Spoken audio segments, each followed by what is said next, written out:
See, we always try not to talk too much before we start the show because otherwise all the good crap happens before we hit the button. You know what I mean, Megan? Yeah, exactly. Good morning. Welcome to the Great Northern Sex Cast. I'm Kelly Guest. We got Megan Vaughn in the house, but no Colleen Bertino today. What's going on? I guess now she has pneumonia. That poor woman, it's one thing after another. So. We're bubble wrapping her. Yeah, I think so. It's her time. Lungs, everything, outside, inside. Yeah. I think it would be pretty hilarious to see her running around the office in one of those like big plastic bubble boy bubbles. Right, or the sumo suits. Yeah, the exactly. People, those are hysterical. Yeah. Well, we do have another exciting voice in the room with us today. We are so happy to welcome back blogger extraordinaire Brie Lopez Donovan. Hey, Brie. Hey, thank you for having me again. Yeah, we're going to talk some queer Valentines today later on in the show. And at the last minute, Meg, Colleen sent an article over. Did you have a chance to read that one about what if we admitted to kids that sex was mostly about pleasure? Did you read that? I did this morning, yeah. Oh, my God. Okay, so we've got to put the link to this piece on. Okay, not only is this lady a really good writer, I love her style. Mm-hmm. She is hysterically funny, I mean, just as a human, but then she's talking about her kid. I want to meet this kid. Don't you? Yeah, he was a smart little kid. That is for sure. God. How old is he? Oh, 9. 9? Oh, yeah. Yeah. And 4th grade. And the whole thing was about that sex education. They got the notice that sex ed was going to happen. Mm-hmm. And oh my God, it's just one of the best blogs I've read in a while. It's definitely. Really good. And then also a little... It was heartening on their end because obviously the parents are trying to be open and teach this kid, about everything in general, not just sex. But a little disheartening, the information that he got from his school versus what he gets at home. I know. And it just shows again that parents need to talk to their kids about sex because you don't know what they're getting taught at the schools. Right. And they can take something and completely convolute it in a way that for example, he came home saying that HIV and AIDS was an inherited condition. My God. And this is not a stupid kid. So if that's what he says he heard, I believe that that's what he heard. Right.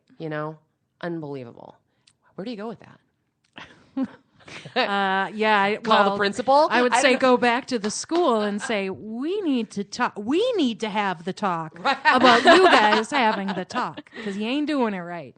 Yeah, well, we'll talk about that a little bit more. But I think the point of that is it's a great read. But we'll talk about that the dichotomy that she brings up in just a moment. But we always like to do a little news here on the Great Northern Sex Cast. And another one, Colleen, bless her heart, even though she can't be here physically with us, she's definitely here in spirit. And she sent over a couple of doozies and just an informal poll around the room. Anybody ever call out the Lord's name during sex? Oh, yeah. Oh, mm-hmm. God. Oh, God. Okay.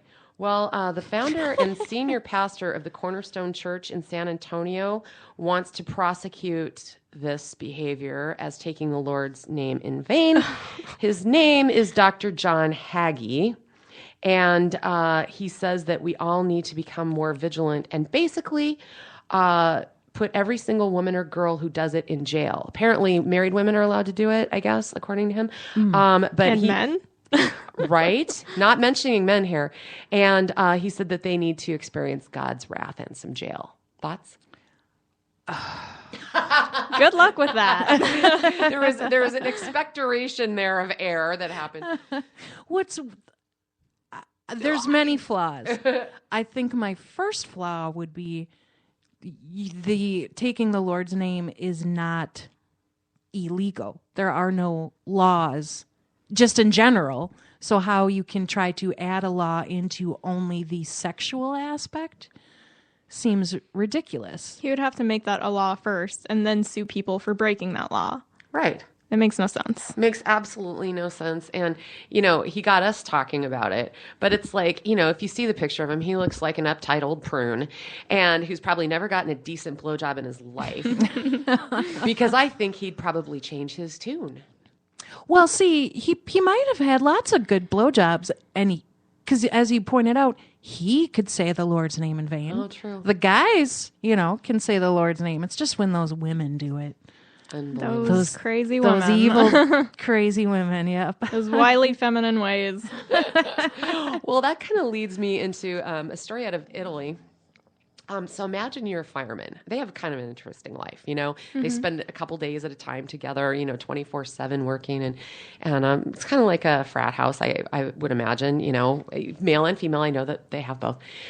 And they've probably seen their share of weird crap. If you've ever known anybody who works in an emergency room, you've probably gotten an earful, right? Mm-hmm. So they're sitting around in the city of Padua, and a 60-year-old woman showed up and said she needed help getting out of the chastity belt because she'd lost the key. Oh. Always make a spare. Number one word. Under the rock by the doormat. Put the chastity. This story actually makes me sad in a couple different ways. Well, I'll let you go first because it ends up a little different than you might think. But what thoughts do you have on this one? Well, I don't know if spoilers because I had read this one as well. Oh, did you? Yeah.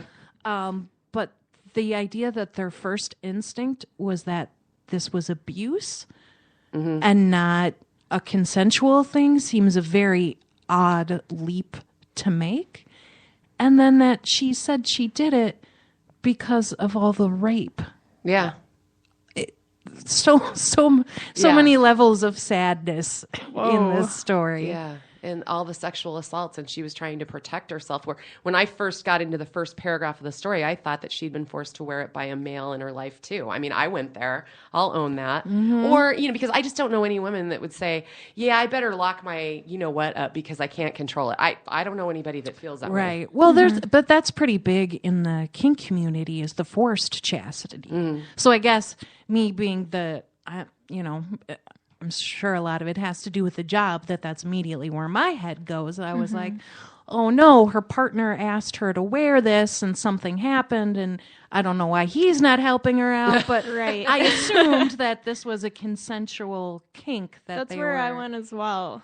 I was thinking maybe it was like a kink thing. Yeah, I mean, you that just went very wrong. Right. Which is again, you know, always play safe if it is a kink thing, but.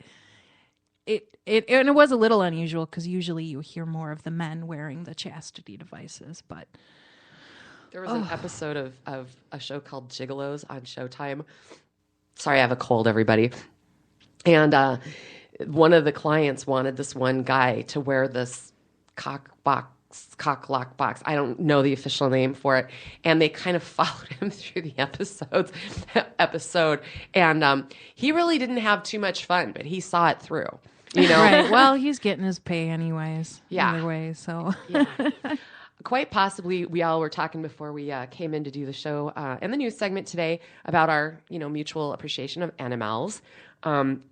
This one absolutely kills me. So, okay, just let this sink in. A former meerkat expert at the London Zoo has been ordered to pay compensation to a monkey handler that she attacked with a wine glass in a love spat over a llama keeper. Got that? Meerkat expert, monkey handler, llama keeper. That is the Love Noah's triangle. Ark of Love drama. triangles.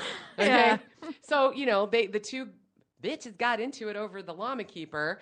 One of them, you know, cuts the other chick. They end up in court. Would you not have loved to have been in that courtroom to hear this one? And what the dude with the wig handing down that sentence?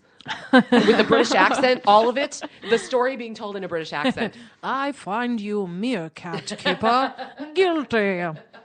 I wonder if the monkey person just like flung poo at the meerkat keeper. And is the llama person spitting now? Right. Yeah, unclear. Maybe she does spit, and that's why there's all the fighting over. That would I don't know. sense. That would make a lot of sense. It's unclear what sex anybody. The third party particularly was, but is a llama person spitting. That's fantastic. The meerkat keeper did get fired. In addition to having hence being the former meerkat expert of the zoo. And you know, I would think that, you know, even on Craigslist, that those are few and far between, those jobs. Yeah. Yep. And then just one Google search, you know. And you're fucked. Oh my God. I'd like to hire for the zoo, but we've got a really attractive llama keeper, so we better not bring Maybe you he into needs the chastity belt or something. This cracked me absolutely up. Out of Evansville, Indiana. Isn't this a healthy room? Isn't it just great? Sorry, I tried to get far away from the mic. And I don't Colleen know had the if it good worked. sense to stay the hell home. Food truck guy is out there. He's got his food truck, Coos Your Daddy's food Pops Popcorn and Coos Your Daddy's food cart. So he had kind of an array. But then he really wanted to get business buzzing, so he started selling a couple sex toys along with it. And it just really helped business. People absolutely loved it. And it caught the attention of a local TV station.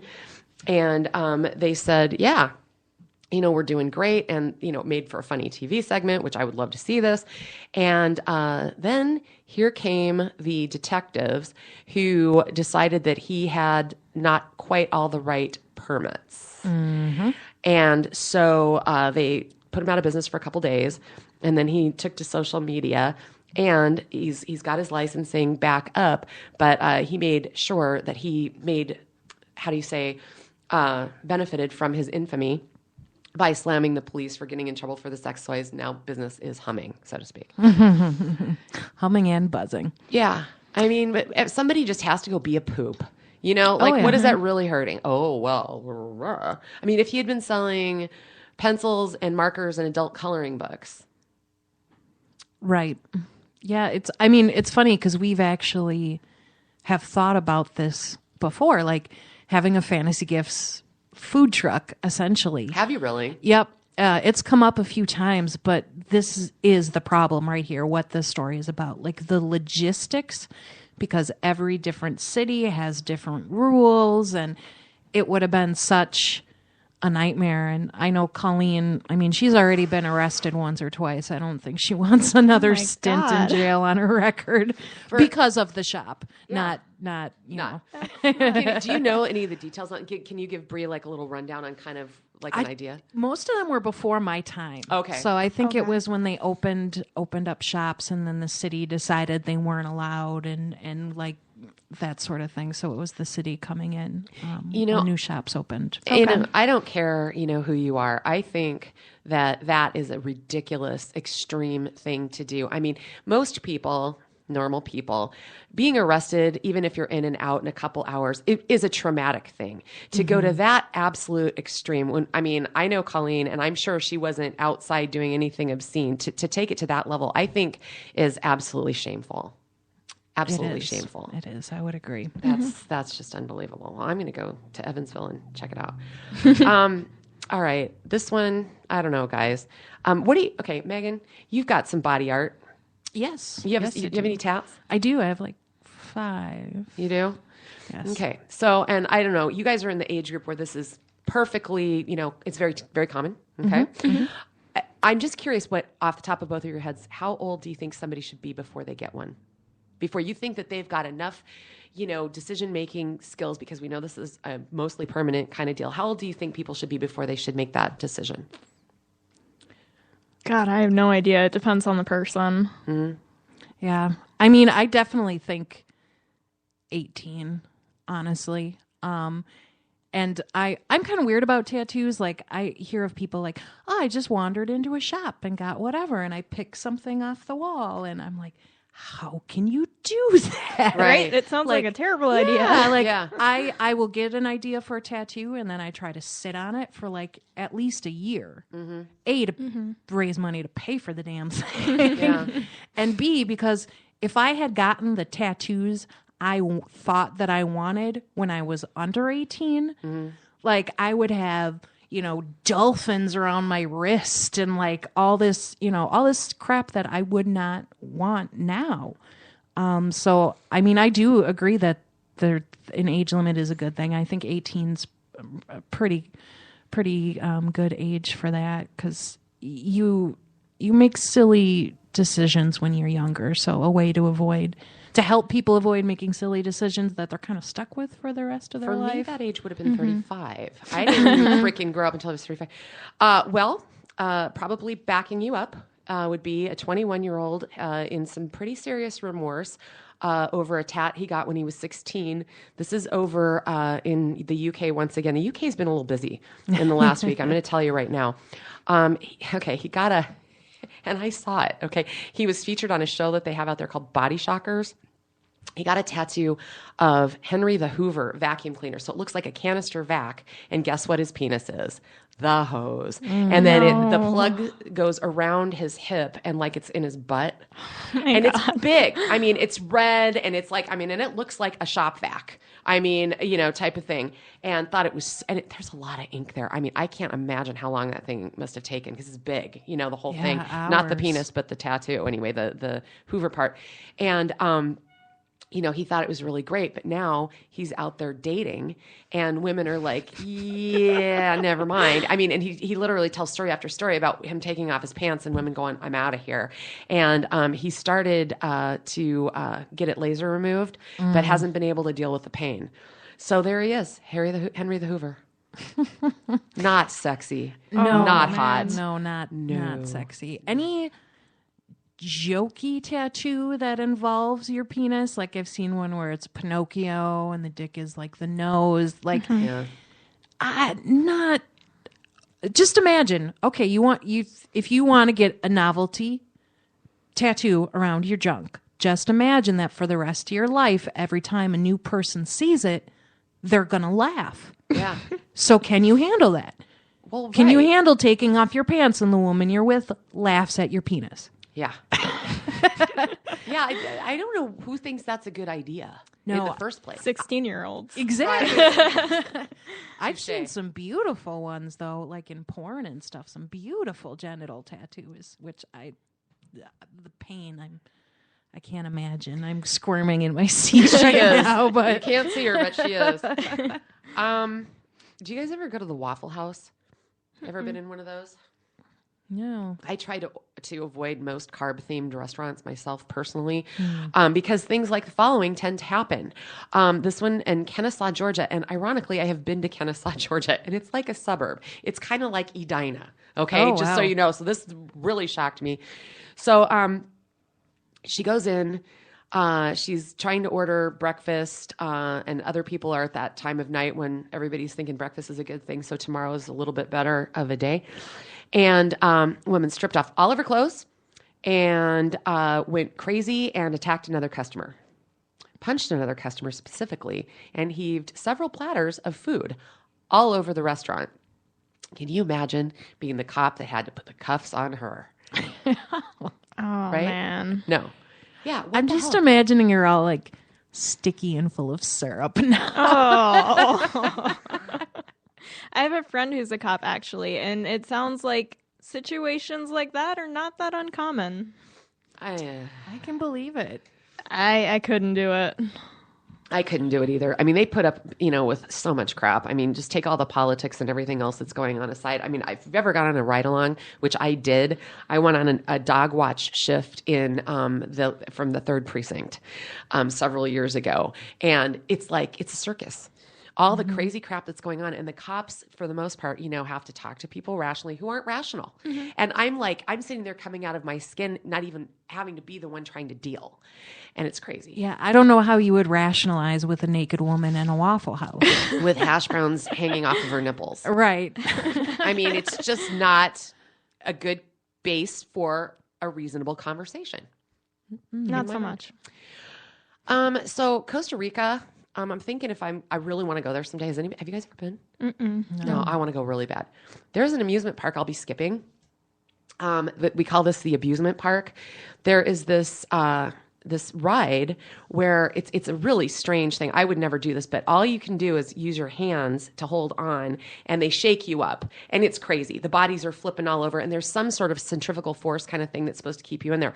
But there is video of this, and it is hysterical. This woman's pants are coming off, and she can't let go to pull the pants off. So her boyfriend tries to kind of get on top of her to keep the pants on, and then that looks even worse. And it's just this entirely whole, thing.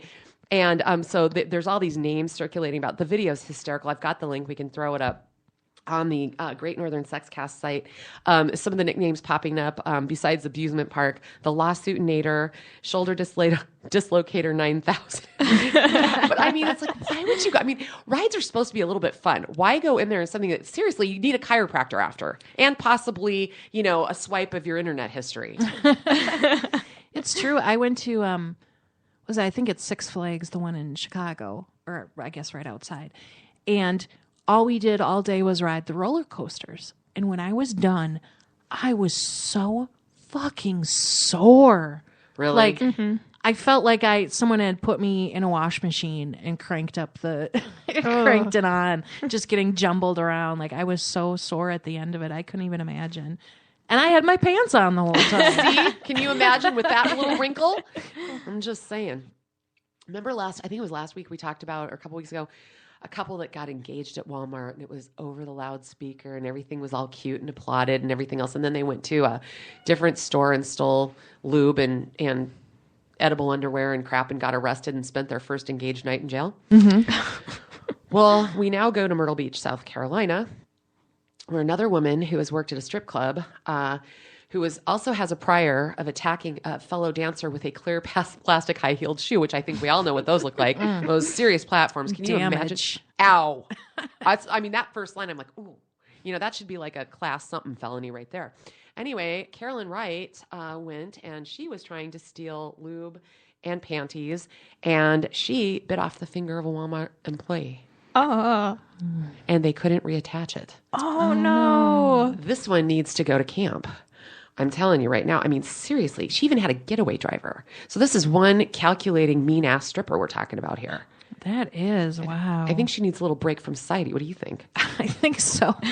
I'm imagining like she goes to work that night and she's like giving a lap dance and, oh, excuse me, his finger falls out into the guy's lap. Don't hire a lap dance from this broad. You don't know what parts you may come away without. Right? Exactly. All she got, though, this just slays me. All she got was 6 days in jail and ordered to pay $173.90 in fines and court costs. So I'm hoping that this poor Walmart person will go after a civil settlement, although, tips are sort of hard to garnish. Good God. That's less than some traffic violations.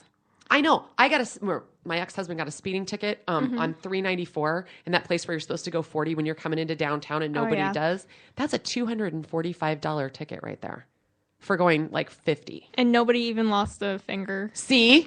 All the digits are there, Bree. Holy crap. I know. All right. So we've got some other stuff to go through today. Bree, why don't you go ahead, tell everybody once again, kind of about your blog and what you do out there in space. Sure. Yeah. So I blog for Twin Cities Geek. It's a website that publishes a lot of different geeky stuff. We talk about different fandoms, video gaming, cinema, all kinds of stuff, really. I tend to focus on race, sexuality, and gender identity, and just different areas of social justice. I do a series called Grown Geeks, which specializes in sexual identity and how that intersects with geek culture. Oh, wow. Yeah. And I have an upcoming blog. It'll actually be out for Valentine's Day that's taking a look at like how kink culture interacts with geekiness. Oh, funny. Yeah. See, and back in the day, people assumed that the whole, thing on geeks was that they don't have sex because they're geeks. How very wrong they are. Oh my goodness, yes. In fact, they're probably more wicked about it than most people. Because they like to understand all aspects of the technical things, right? Exactly. So what's the one? And you were saying to Meg before we got started, you're like, are you collecting interviews for this, or? I am. Yep, I am looking for contributors, just people who are willing to share their stories and experiences. They always remain anonymous unless they specifically request otherwise, and just for interviews.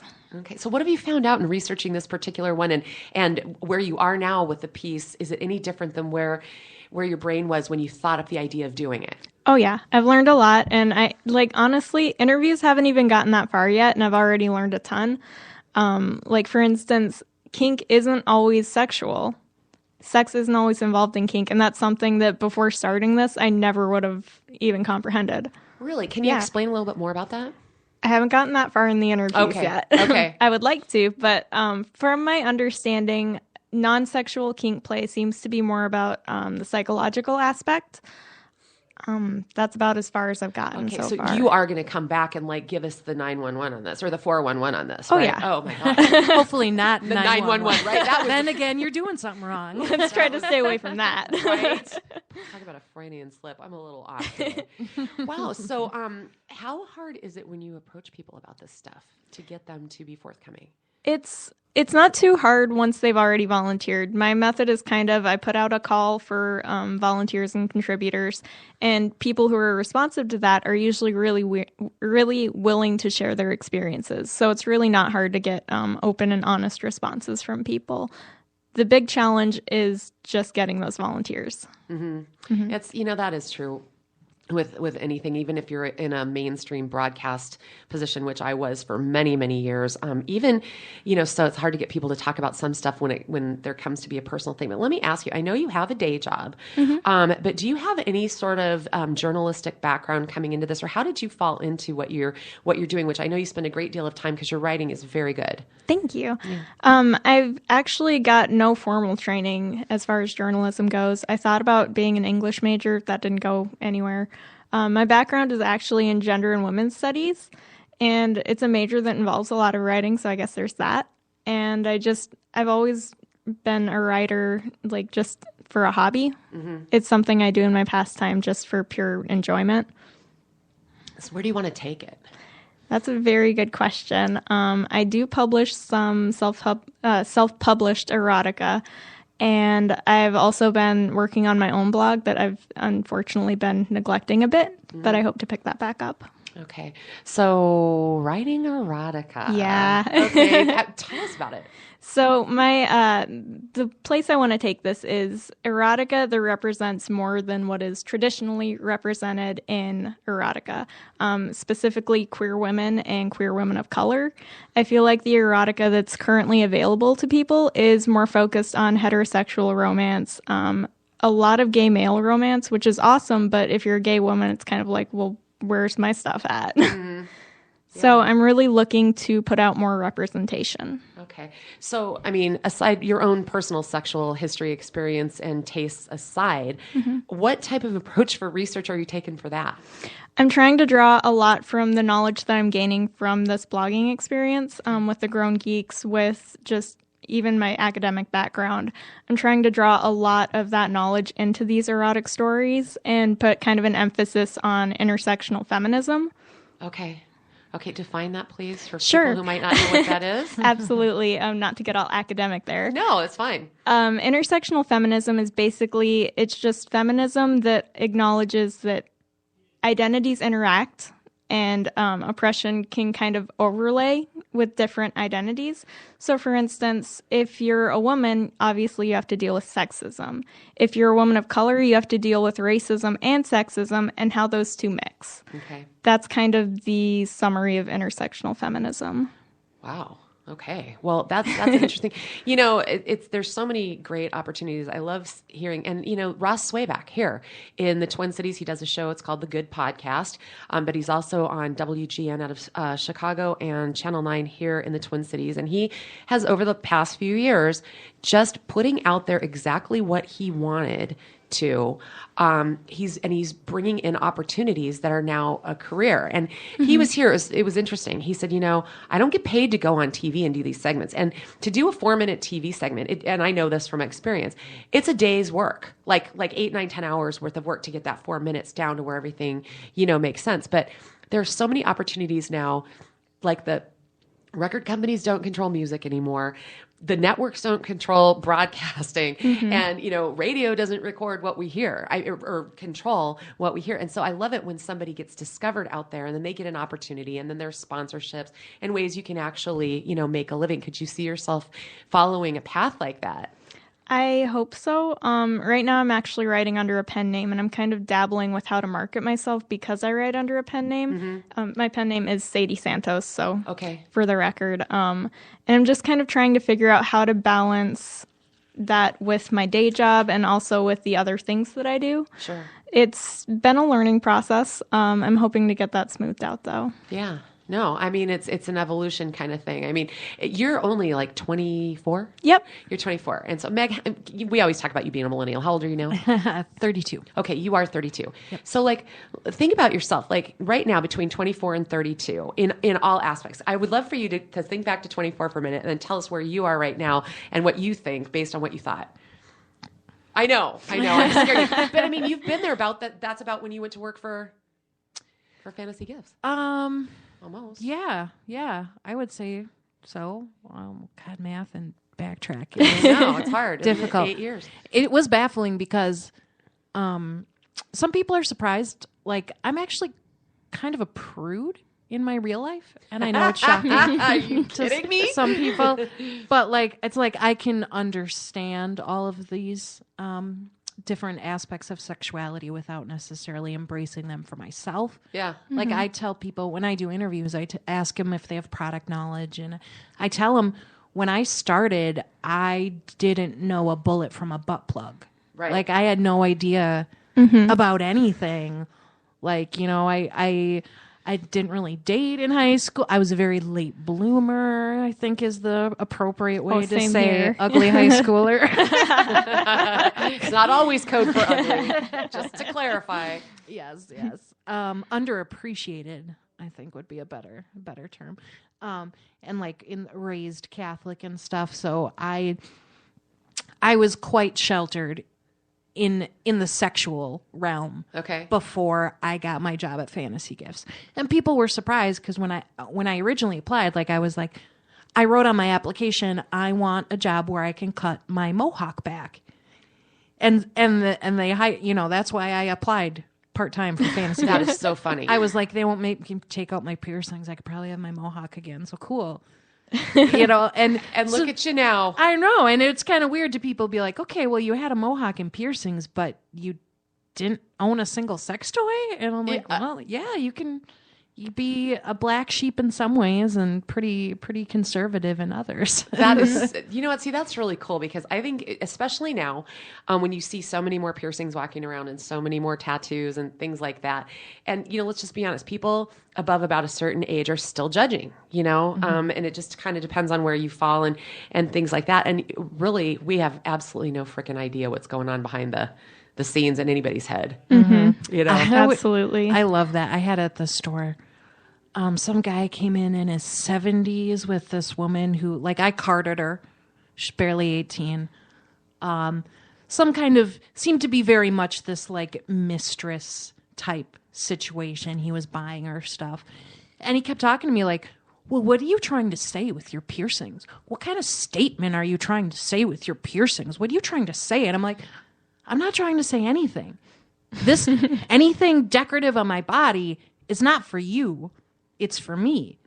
And how about we flip this around? What are you trying to say, 60-year-old man walking around with the 18-year-old? I bet you didn't, did you? Of course not. Because I'm like, I wish you would have, though. I know. I'm like, I'm not. And it's the same because that happens a lot, and that's great. We love them. Come on in, do what you want to do. We're not judging, but the dichotomy to be like in that situation and then telling me like, oh, well, there's something wrong with you with all those face piercings. And I'm like, all right, you are a walking embodiment of a midlife crisis right now. You're going to come at me. You think? It's like when I had a guy with a mullet back when I had purple hair. He's like, God, your hair is so weird. Oh, it was ugly. And I'm like, okay, Billy Ray Cyrus, you do realize you're rocking a mullet in the 2000s. Just gonna lay that out there. But you know what's funny? I mean, would you guys agree that style right now is about as amorphous as it's ever been? Like I think the trends are even more fluid than they used to be. Like every few years you'd have, you know, something that everybody was wearing, and now it's freaking all over the board all the time, which I like. Yeah, definitely. Yeah, I don't know if, 20 years from now, you can look back and say, this was the style of 2015, 16. Yeah. These three things are what, you look at clothes from the 80s, you're like, oh, that's 80s. Even the 90s, and hair. Oh, that's real 90s. But I don't know what it would be for I know. 2000s. And hair's all over the place right now, too. I mean, it's not at, we don't have as much, fluffy, bubbly stuff, but still. It's pretty across the board. Well, this comes from you, Meg, you wanted to talk about queer Valentines, and I thought, I'm just gonna ask her what she means by that today.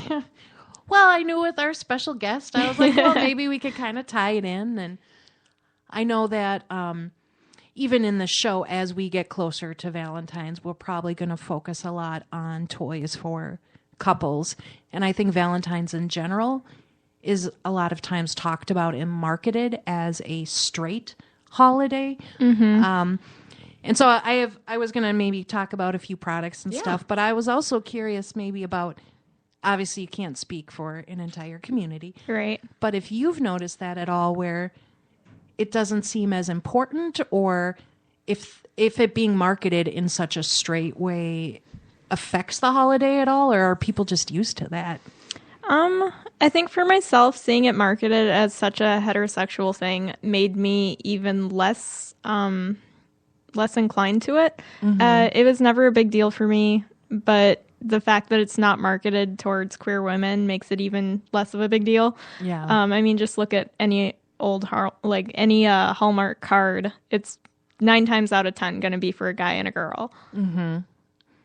Yeah, definitely. And I noticed the commercials they run on TV, and it is getting definitely a little bit better. But I always thought of that. I was like, oh, I hope the queer friends are not feeling left out of this excuse to buy people presents. Well, Right. and, I don't think I'm starting to think that that not very many people at all are happy about Valentine's Day, because I can speak for the heterosexual male contingent. This comes via my boyfriend and all of his male friends who are divorced and in their second dating careers in their 50s and whatnot. It pisses them off. They feel pressure. They feel like they're assholes if they don't spend a certain amount or do certain things, and they hate it because they feel obligated, and nothing that they do is anything that's of their own accord, and they don't like it either. So I'm just thinking that maybe the marketers have wrecked it for pretty much everybody. Yeah, that could would definitely agree. be. And that's why I think it's good to, instead of just flowers, chocolates, night on the town, sex toys. Right? Because you can keep using them. And we've got lots of stuff, we usually use this in our lavender ad for Valentine's. It's a GLBTQ newspaper in town that you can, it's like the city pages. Oh, yeah. Free newspaper. I see it everywhere, yeah. We have these really cool red velvet corset strap-on harnesses. I've seen those. They're gorgeous. Yes, they're so soft. I'm like, I just want to pet it.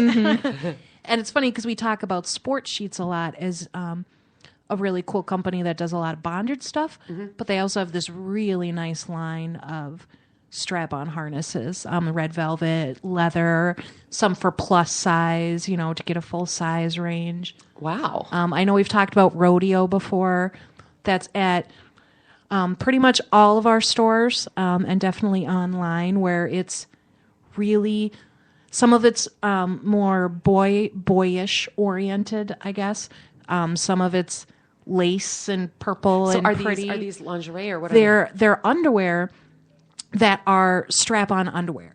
Okay. So they have a kind of like they have a hole in the front, like a guy would have in their boxers. Their little dick slit. I'm sure there's some technical official The name for penis it. pocket. Yes. Penis pocket. I like that. And then it comes with an O-ring, so you actually wear them like underwear. People wear them all day long as underwear. Super comfy, super cute. And then you can actually put your toy into it to use it as a harness. Okay. When you're ready. A lot of people really like that because you just wear them all day, and then when you're ready to go, you're like, loop, slip it in, and good to go, and don't have to fumble with straps and stuff. And they stay on and they hold tight for the ride. They stay really well. But they do recommend buying, we have them measured out. It's like a waist size thing, and they recommend getting a little smaller. Like if you're a 36 to 38, definitely go with 36, so that it's nice and snug for you. Okay. But and everything, we have all the toys from Tantus is a really big name with their nice silicone. There's like prostate toys for men and a lot of non-phallic strap-on compatible toys, which I think is good to have too, because a lot of lesbians might not necessarily want to be penetrating each other with something that looks like a penis. Okay.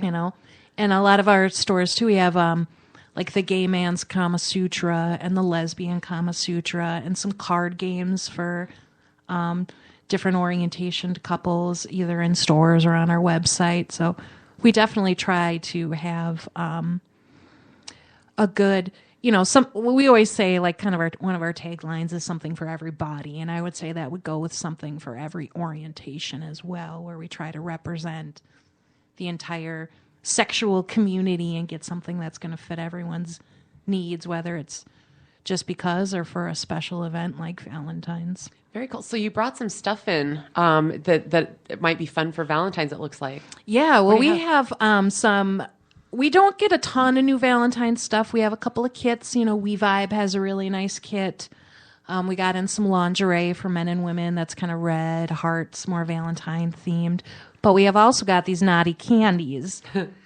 So we've got these little individual ones, that are labeled "suck my dick," "cute butt," "let's be my fucking Valentine," and these are just like 50 cents a piece, these little guys. So it's great, like putting together a basket and throw, "I'm horny" on top, a little candy. Or we've got the very traditional, those Valentine hearts. Yep. But they say like, "eat me, nice tits," wanna fuck, like all these naughty Valentine sayings. So it's like, well, if you're gonna get candy, you could get a box of chocolate, or you could give them a piece of candy that says, "suck my dick." Perfect. Well, I what I want to do is I want to get a box of those and mix them in with the regular ones. Yes. And just, put them someplace like, preferably not someplace where I work, but where, like maybe swap it out at the doctor's office and just like, yeah. So sit it's and like, watch, I am Leave it at the bank. Yeah, perfect. That'd be perfect. So, what's the little paddle? Oh, yes. Yeah. So I brought in a paddle as well. See. Yes, this is our Sinful line that we got in. And I thought this would make a really nice Valentine gift because there's actually a whole set that you can buy, each part individually. And it's got this really nice red finish to it. They're really pretty. And we've got like cuffs and a collar that match the paddle as well. Oh. And that's something nice too, because it can be used any gender, any orientation. Right. There's a lot of stuff where just a little bit thinking outside of the box, we have like good head kits where it's like strokers and BJ blasts, and it's kind of marketed in like, hey, women, buy this for your men. But there's no reason you can't be like, hey, man, I'm going to buy this for my other man, and we're going to give each other a head. And definitely thinking outside of the box, so to speak. This paddle is so cool looking. I could see it hanging in a modern decorated kitchen next to the Italian glass backsplash. It is so neat looking. Look at that, Bree. Touch it. It's is really kind of gorgeous. cool.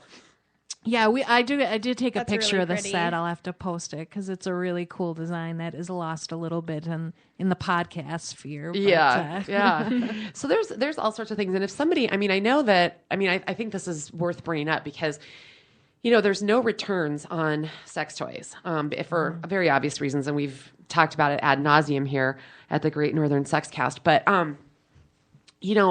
this is a time of year where somebody might want to go buy a present. And I know you guys really try to counsel people before they buy something that might surprise the other person, not in a good way. So how do you handle a holiday like this? It's kind of about sex. Yeah. Well, my big thing is I make sure to continually remind customers that all sales are final. Yeah. That is definitely the biggest thing.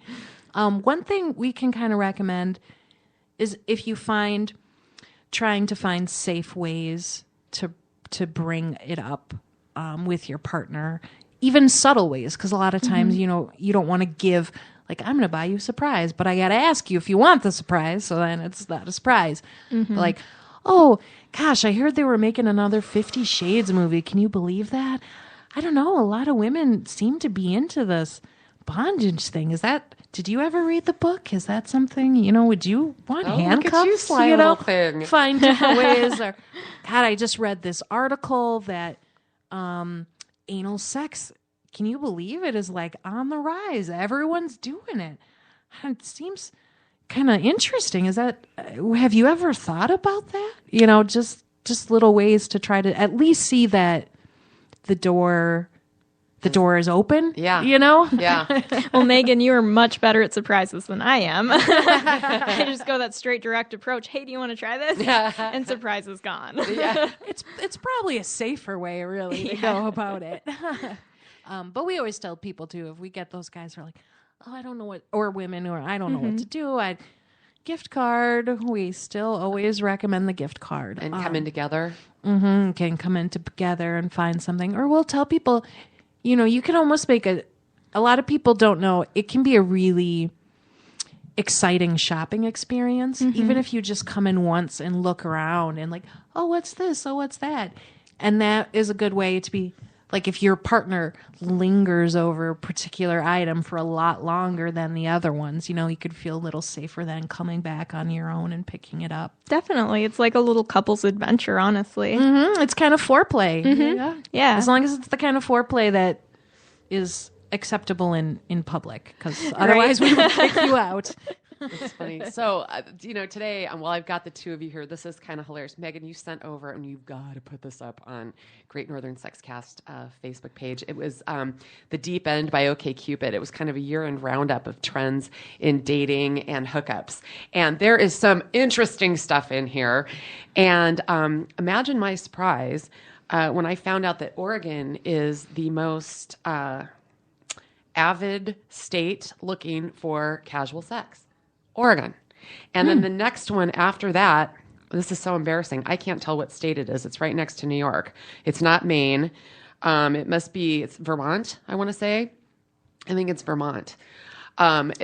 We've heard that before. It is for lovers, right? It is, yes. Yeah. Vermont has a big, yes, it is Vermont. I'm looking at, my God, geography teacher, Mr. Lindfors would flip his head in his grave if he heard that right now. But I thought that was pretty, and Alaska's actually up there too, but it's so fucking dark for most of the year that, Right, they just literally are trying to stay warm. Yeah. So 58%, I thought this was an interesting stat. 58% of people on OkCupid have a desire to participate in bondage. 58%. Does that number surprise either of you? Not super surprised. No? Meg? No, not really, honestly. It's up 5% from 2014. Okay, I was wondering what kind of jump it. That's actually not that much of a jump. Really, just 5%. Okay, so the question was, would you rather be tied up during sex or do the tying? Which do you think the majority of people wanted? Tied up. God, that's right, 60% to 40%. That is a huge problem, I think. Yeah, trying to find, because everyone wants, when everyone's a sub, who's going to be the dom? Right. Someone's got to get outside of their comfort zone a little. Mm-hmm. Or one dom will be very, very busy. Masturbation is up over 2014, 18%. So it breaks down the respondents. I'm dying to hear what you guys think. Once a day or more, 23.6%. Okay. A few times a week, that's 51.3. A few times a month, now we're in the 17% range. And a few times a year or less, 8.2%. Oh, that 8.2 needs to... They need to come in and pick up some They need to work on it a little. Yeah. I mean, I suppose there's people who don't, have asexuality is a thing as well. So not to judge, but I'm just like, oh. Yeah. Emojis, they're talking about the uses. If you look on the link, you'll be able to look at some of these because a couple of these are things that you need to look at visually. But a message, when they're talking about receptivity to messages on OkCupid, they said that, this cracks me up, a message simply saying, hey, has an 84% chance of being ignored. 100% in my case. Well, yeah. Same here. What the hell are you supposed to do? I mean, to that, hey, what? Or there's all the time. It was like, hey, beautiful. And I'm like, I know that you've copy and paste, because that's the thing, it's a numbers game. They send that to probably 200 women and maybe one will be like, oh, hey, thanks, But I never responded unless there was something in their message that indicated they actually looked at my profile. Then I never That is a very good bothered. protocol. Yep. Yeah, that's just weird. I mean, that reminds me of something that one of my grammar teachers, like when I was in elementary school, hey, it's like, I'm not a horse, don't talk to me like that, type of thing. I think that'd be hysterical. That should be my new response for everyone, is for horses. Yeah. Yeah. Well, there you go. A little flashback for you, a little retro smack to throw. They answer all these questions. So I thought this was funny. Would you consider dating someone who has vocalized a strong negative bias toward a certain race of people? And a lot of people said no. Good. Yeah. Yeah. And I thought that was good. Is interracial marriage a bad idea? No, that's a good thing. Mm-hmm. Those were the questions where you'd fill out do these questionnaires on OkCupid, and you would do your response and what you wanted their response to be and how important it was, and anything dealing with racial rights or GLBTQ social issues, anything like that. It was always like most important. They agree, and that's why I loved online dating, because I feel you can really weed out people. Yeah, definitely. Mm-hmm. So they get into the race, religion, and everything, and OkCupid is singling out the top 3 states who really need some work on their social issues. That would be Mississippi, Arkansas, and Alabama, wherein only 18% in Mississippi, 12% in Arkansas, and 11% in Alabama are okay with interracial marriage. Oh my God. Holy No wow. crap. Yeah. And then it goes into religion. This is pretty interesting, but the OkCupid things are pretty interesting, because so many people. Oh, by the way, there's a 50-50 split between OkCupid users who think that Hillary Clinton will be the nominee or Bernie Sanders. 50-50 on OkCupid right now. But I mean, it seems like, how often, Megan, do you think the shifts are moving? Like, okay, this dating site was hot. Now it's this one. Now it's that one. It's like, do you see that this year anybody going down or coming up? And I would love, like, Breeze, even though you're married. Sure. Yeah. Honestly, it's been OkCupid for a long, long time. Really? Because it's free. Yeah. Mm-hmm. I would say they're not paying me, but if they want to, go ahead. Yeah. This plug for them. Yeah. But I think they've been the number one used free site for years and years. I mean, I started my account since I graduated college. I think every single boyfriend that I have met, so since 2006, has been from OkCupid. Really? So that's how long I've been using it, and it's been a really popular site. Other ones keep coming and going. Tinder, I know. God, what I just heard about? There's a new one that's more for women. Oh, Bumble, I think. Yes, Bumble. It's interesting name. The logo's like a little bee. Oh, cute. Not a lot of users on that one. No, and that's the problem too. Is when you're ahead of the curve with those dating things. It's like, yay, I'm on this hot new dating site.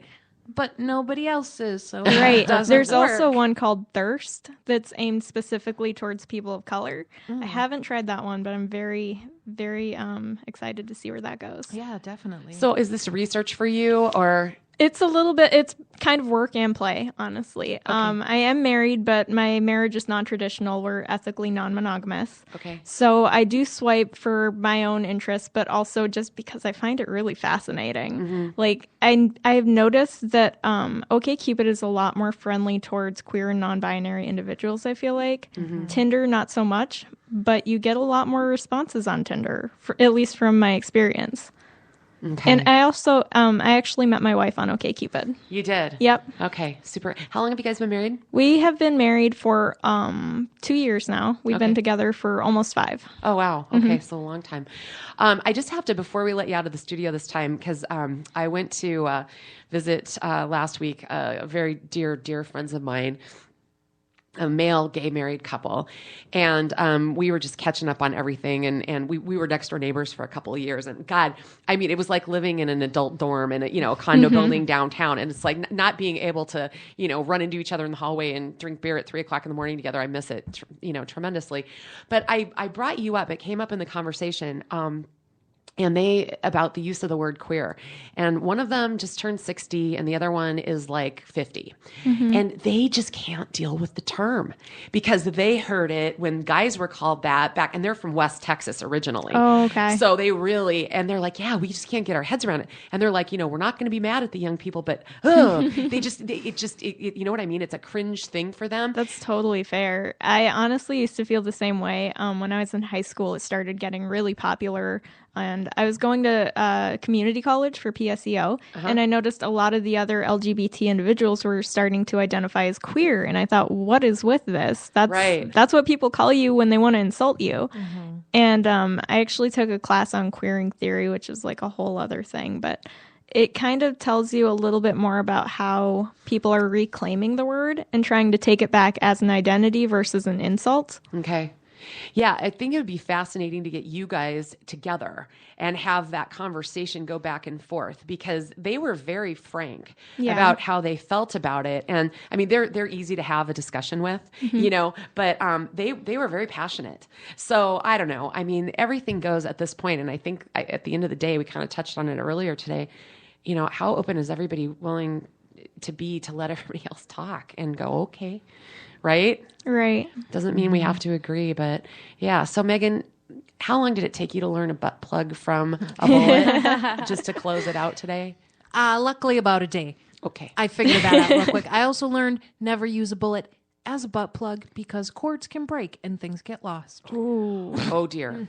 Well, on that note, we will just remind everybody that you can look back through past shows, and Liz Tillemans will tell you all about these things, won't she? In detail. All right. Well, Bree Lopez Donovan, I can't wait. Shoot me an email, heads up, when you get this piece done with all of your interviews and everything else. We'll come back in. We'll do a discussion on it and see if we can get some more people at the round table. But we're going to be, Valentine's is going to be a big deal. And we wish health and the triumphant return of Colleen Bertino next Tuesday. Yes, I cannot fill these shoes. She's got to come back. Well, she has to be somebody has to be the grown up in the room, right? Because I tend to go down the knot hole with everybody else. Have a great week, everybody. We'll see you soon. Bye bye.